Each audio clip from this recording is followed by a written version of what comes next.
Hello welcome back guys हजुर सबैलाई स्वागत छ मेरो ब्रान्ड न्यू भिडियोमा। म 3 दिनदेखि गायब थिएँ, थाहा छ मलाई। के गरौँ त, हल्का हुन्छ नि कहिलेकाहीँ यताउता भइहाल्छ, 3-4 दिन लागिहाल्छ नि कहिलेकाहीँ होइन। त्यही भएर हल्का म गायब थिएँ होइन। अब हल्का 1-2 दिन गायब भइन्छ, के गरौँ त। म होइन नि, हल्का हरेक दिन ल्याउन त हल्का सम्भव छैन।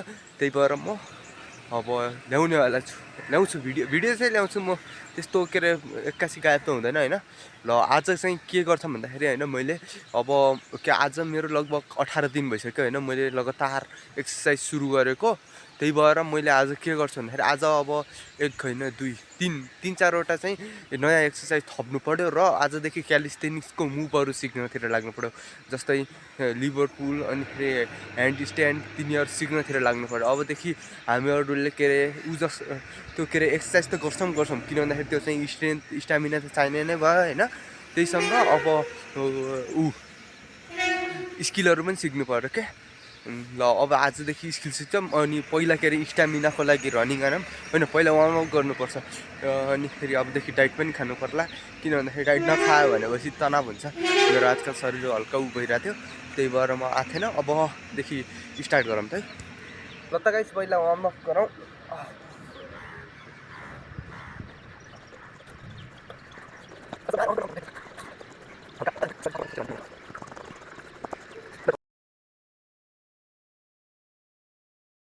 गाइजहरू मेरो रनिङ सिद्धिसकेको छ, हल्का धेरै नै थाकियो यार। लगभग त्यो 15 मिनट जति रनिङ हाने। अहिले एकछिन कुरिरहेको छु, रेस्ट गरिरहेको छु। अनि अब यो रेस्ट सिद्धियो भनेपछि चाहिँ उता पार्क गएर अब एक्सर्साइज गर्नु पर्ला। त्यतिखेरसम्मको लागि म यतै बस्छु, हजुरहरूलाई पार्क गएर भेट्छु है। हुन्छ कि नै भन त, हुन्छ नि। गाइज म रेस्ट गरेर यता आइसकेँ। अब यता माथातिर त निरो पुगेको छु, अब पार्क पुग्न थोरै नै बाँकी छ। अब पार्क पुगेपछि हजुरलाई सिधै भेट्छु। आज हामीहरूले क्यालिस्थेनिक्सको फर्स्टका सबैभन्दा सजिला भन्छन् है, मेरो लागि त सजिलो छैन, बिगिनरको लागि सजिलो हुँदैन। त्यो 2टा मुभहरू गर्नेछौँ, सिक्नेवाला छौँ। एउटा चाहिँ एल्बो लिभर छ, अर्को चाहिँ फ्रग स्ट्यान्ड।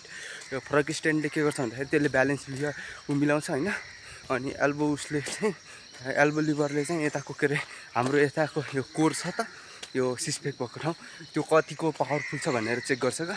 ल त गाइस म पार्कमै भेट्छु हजुरहरूलाई। A few moments later. ल फाइनली गाइस म यता पार्कमा पुगिसकेको छु।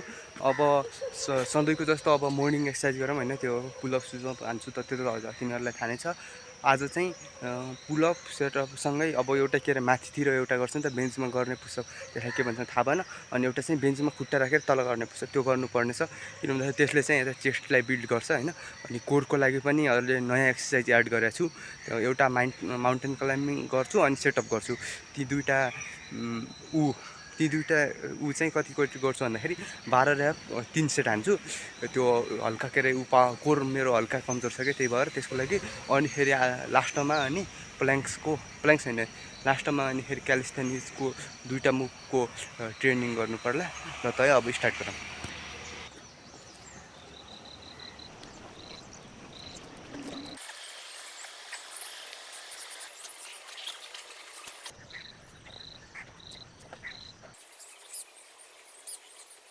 गाइज मैले सबै मर्निङ एक्सर्साइज सिद्धाइसकेँ। अब चाहिँ हामीहरू क्यालिस्थेनिक्सको मुभतिर लागौँ। सबभन्दा पहिला एल्बो लिभर हान्नुलाई, त्यसपछि चाहिँ फ्रग स्ट्यान्ड, अनि त्यसपछि एल सिट पनि हान्नुलाई। एल सिट हान्ने बेला मेरो हल्का खुट्टा हुन्न। यता गरास स्टेट त छैन, यता माथि ढुङ्गामा हान्यो भने कस्तो लोट्यो भनेपछि टाउको फुट्ने हो कि, यसो गरास खोज्छु है म एकछिन। गाइज मैले कुनै अरू गतिलो ठाउँ त भेटाएन, यता एउटा यही गरास भेटाएको छु। हल्का सिधा त नबनाऊ, हल्का धेरै सिधा पनि छैन, हल्का ठिकठाकै छ। यतै अब एल्बो लिभर अनि फेरि फ्रग स्ट्यान्ड र अनि एल सिट प्र्याक्टिस गर्ने। ल सबभन्दा पहिला हामीहरू एल सिट प्र्याक्टिस गरौँ, किन भन्दाखेरि सजिलो छ, त्यसमा लुट्ने हल्का धेरै कम चान्स छ। सबभन्दा पहिला यो टी सर्ट निकालौँ है। गाइज म यता पुलअप सुलअप भन्ने ठाउँ पुगिसकेको छु।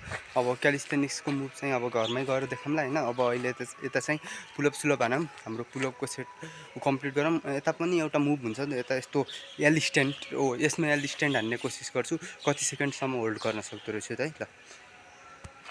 ल गाइज अब मैले के अरे यो पुलअपको सेट कम्प्लिट गर्छु गोबर लागेको।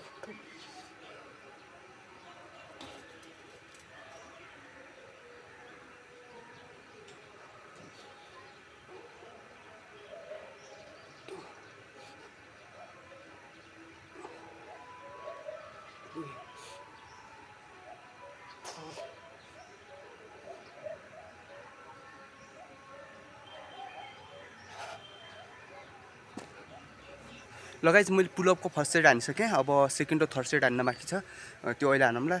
अनि मैले के अरे त्यो एल स्ट्यान्ड यता कोसिस गरेको त हल्का के अरे 1-2 सेकेन्डसम्म मात्र होल्ड गर्न सक्दो रहेछु। पुरा सिधा गराउनको लागि त हल्का ट्रेनिङ नै चाहिनेवाला जस्तो छ। किन भन्दाखेरि यता यो सिधा गराउनको लागि हुन्छ त कोहीको सिधा हुँदैन त, त्यस्तै भएर रहेछ मेरो पनि। हल्का गुन्जडियो भनेपछि त हल्का धेरै नै होल्ड गर्न सक्छु। त्यही भएर अब म हजुरहरूलाई त्यो थर्ड र सेकेन्ड सेट हानेर भेट्छु है। A few moments later. ल त गाइज फाइनल्ली मैले 3टै सेट कम्प्लिट गरिसकेको छु। अब घरतिर लाग्नु पर्ला। म हजुरहरूलाई सिधै घर भेट्छु अनि त्यहाँ हामीहरूले क्यालिस्थेनिक्सको मुभहरू प्र्याक्टिस गर्छौँ है। ल त बाई बाई। फाइनल्ली गाइज म रुममा पुगिसकेको छु। अब एकछिन पहिला ब्रस गरौँ, त्यसपछि चाहिँ अनि मुभ प्र्याक्टिस गरौँ है।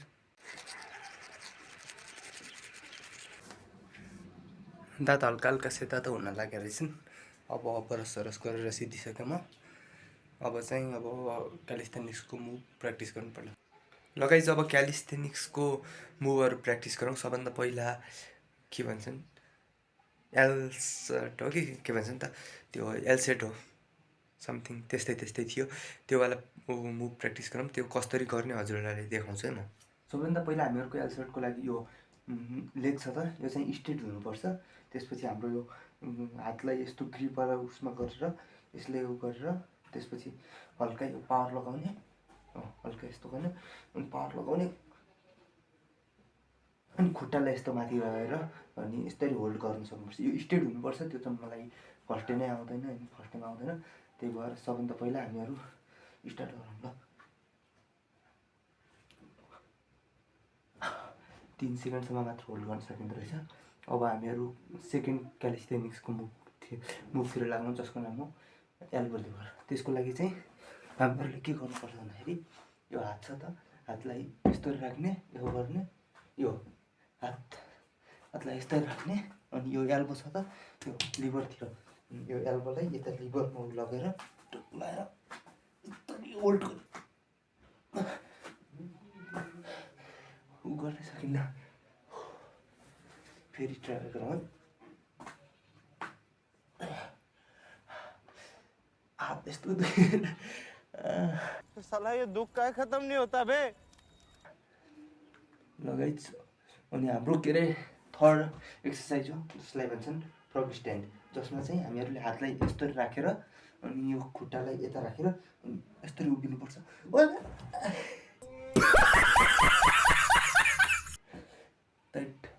सकिन्न म। हामीहरूले यसको सुधार्नको लागि सबभन्दा के गर्नुपर्छ भन्दाखेरि सबभन्दा पहिला हामीहरूले के अरे एल स्ट्यान्डको लागि यो खुट्टालाई यस्तो गरेर यो डेली प्र्याक्टिस गर्नुपर्छ।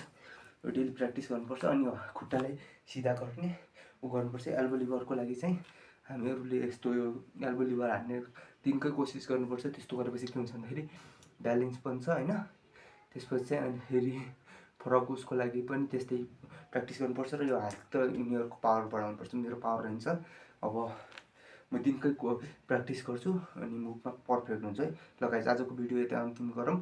हजुरले च्यानललाई सब्सक्राइब गर्नु भएको छैन भनेपछि च्यानललाई फटाफट सब्सक्राइब गर्नु अनि भिडियो राम्रो लागेपछि लाइक गर्नु अनि कमेन्टमा हजुरले मैले यो भिडियोमा के सुधार्न सक्छु त्यो भन्नु होला। ल त बाई बाई, सायोनारा।